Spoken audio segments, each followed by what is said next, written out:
क्या आपको मालूम है कि कुन और फयकून के दरमियान असल फ़र्क क्या है? अब हम आते हैं सबसे ताकतवर हिस्से पर, यानी कुन फयकून पर। यानी उसने कहा हो जा और वो हो गया। यहाँ अल्लाह ताला ने हाथ से बनाने का जिक्र नहीं किया, बल्कि एक हुक्म, कमांड और लफ्ज़ का इस्तेमाल किया है। कंप्यूटर की दुनिया में लफ्ज़ क्या होता है? एक कोड या पासवर्ड।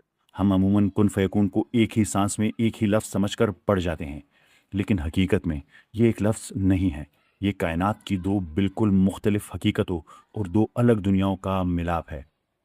ज़रा इसके मानी पर गौर करें। कुन, ये अल्लाह ताला का हुक्म है, कमांड है। ये हुक्म वक्त, खला और फिज़िक्स की तमाम हदों से आज़ाद है। ये फौरी है। फ़यकून, ये उस हुक्म का हमारी मादी दुनिया में ज़ाहिर होना है, मैनिफेस्टेशन है। ये फिज़िक्स के कवानीन, वक्त और एक तबी प्रोसेस का पाबंद है। स्मार्ट होम और वॉइस कमांड की मिसाल लीजिए। इसे समझने के लिए आज के दौर की एक आम सी मिसाल लेते हैं। फ़र्ज़ करें आपके पास एक जदीद स्मार्ट होम है। आप कमरे में आते हैं और सिर्फ अपनी आवाज़ में कहते हैं, लाइट्स ऑन करो और कमरा ठंडा करो। आपकी ये आवाज़ और आपका ये हुक्म फौरी है। इसमें कोई वक्त या मेहनत नहीं लगती। ये है कुन की एक बहुत छोटी सी मिसाल। लेकिन आपके बोलते ही क्या होता है? आपका स्मार्ट सिस्टम इस आवाज़ को सुनता है। वाईफाई सिग्नल एक सर्किट तक जाता है। बिजली की तारों में करंट दौड़ता है। एसी का कंप्रेसर ऑन होता है। इसके अंदर मौजूद गैस गर्दिश करती है और आहिस्ता आहिस्ता 15 मिनट में कमरा ठंडा हो जाता है।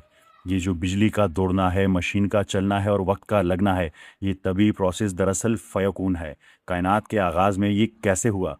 जब अल्लाह ताला ने कायनात बनाने का इरादा किया तो अल्लाह ताला ने हुक्म दिया, कुन हो जा। ये हुक्म फौरी था। इसमें कायनात का मुकम्मल सॉफ्टवेयर, कवानीन और ब्लूप्रिंट मौजूद हो गए।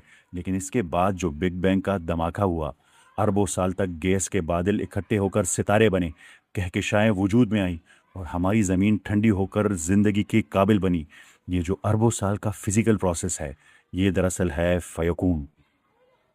साइंस कहाँ बेबस है?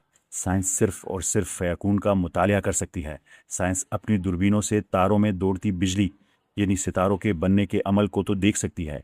वो एसी की ठंडक को नाप सकती है।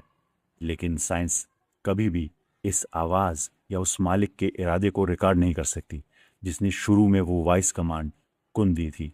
साइंस मशीन को देख रही थी, लेकिन मशीन चलाने वाले के इरादे को देखने के उसके पास कोई आला, कोई फंक्शन मौजूद नहीं। कुन और फ़यकून के इसी ज़बरदस्त फ़र्क से इस्लाम का वो अजीम फ़लसफ़ा जन्म लेता है, जो कायनात के हर साइंसी और रूहानी उलझाव को सुलझा देता है। और वो है आलम खल्क यानी तख्लीक की दुनिया और आलम अम्र यानी हुक्म की दुनिया का फ़र्क। ये दोनों क्या हैं? आइए इसे एक वीडियो गेम की मिसाल से बिल्कुल सादगी से समझते हैं। फ़र्ज़ करें एक वीडियो गेम के अंदर एक किरदार यानी एक कैरेक्टर है। अगर उस किरदार को गेम के अंदर एक शहर से, जैसे जीटीए ले ली, एक शहर से दूसरे शहर जाना है, तो इसे चलकर या गाड़ी पर जाना पड़ेगा, जिसमें कुछ घंटे या दिन लगेंगे। इसे कहते हैं आलम खल्क, यानी हमारी ये फिजिकल दुनिया। यहाँ हर काम एक प्रोसेस के तहत होता है, उस पर वक्त लगता है और उसमें कुछ ना कुछ वक्त ज़रूर लगता है। बीज को दरख्त बनने में सालों लगते हैं। बच्चे की पैदाइश में 9 महीने लगते हैं। हमारी साइंस भी दरअसल इस गेम के अंदर का एक हिस्सा है, जो सिर्फ इसी गेम के टाइम, फासले और रूल्स यानी कवानीन को नाप सकती है। लेकिन ज़रा इस प्रोग्रामर या डेवलपर के बारे में सोचिए, जिसने वो गेम बनाई है और वो स्क्रीन के बाहर बैठा है। वो गेम के अंदर मौजूद फिज़िक्स और वक्त का बिल्कुल पाबंद नहीं है। वो अगर बाहर बैठकर बोर्ड पर सिर्फ एक एडमिन कमांड या कोड टाइप करे, तो वो किरदार सफ़र किए बगैर एक सेकंड में दूसरे शहर ज़ाहिर हो जाएगा। इसे कहते हैं आलम अम्र। आलम अम्र में ज़मान व मका, टाइम एंड स्पेस और प्रोसेस की कोई कैद नहीं होती। जब अल्लाह ताला फरमाता है कुन हो जा, तो ये दरअसल आलम अम्र की तरफ से आने वाली वही डायरेक्ट कमांड है, जो वक्त और प्रोसेस की परवाह किए बगैर हमारी इस दुनिया आलम खल्क में फ़ौरन हकीकत बन जाती है, जिसे हम फ़यकून कहते हैं। और साइंस बेबस क्यों है? क्योंकि साइंस खुद इस गेम के अंदर का एक टूल है। वो गेम के अंदर मौजूद पहाड़ों, समंदरों और फासलों को तो नाप सकती है, लेकिन वो कभी भी स्क्रीन से बाहर निकलकर प्रोग्रामर के कीबोर्ड को तलाश नहीं कर सकती। साइंस बेशक एक ज़बरदस्त चीज़ है, लेकिन ये सिर्फ इस कायनात की लिखी हुई किताब को पढ़ना जानती है। ये किताब खुद ब खुद नहीं लिखी गई। साइंस कायनात में होने वाले फ़यकून यानी जो हो रहा है, اس کو تو دیکھ سکتی ہے، لیکن اس کے پیچھے چھپے کن یعنی خدائی حکم تک اس کی رسائی ناممکن ہے۔ جب بھی کوئی آپ سے کہے کہ سائنس نے خدا کو پیچھے چھوڑ دیا ہے تو مسکرا کر اسے بتائیں کہ سائنس صرف پینٹنگ کے رنگوں کا مطالعہ کرتی ہے، وہ اس عظیم مصور کو نہیں جانتی جس نے یہ تصویر بنائی ہے۔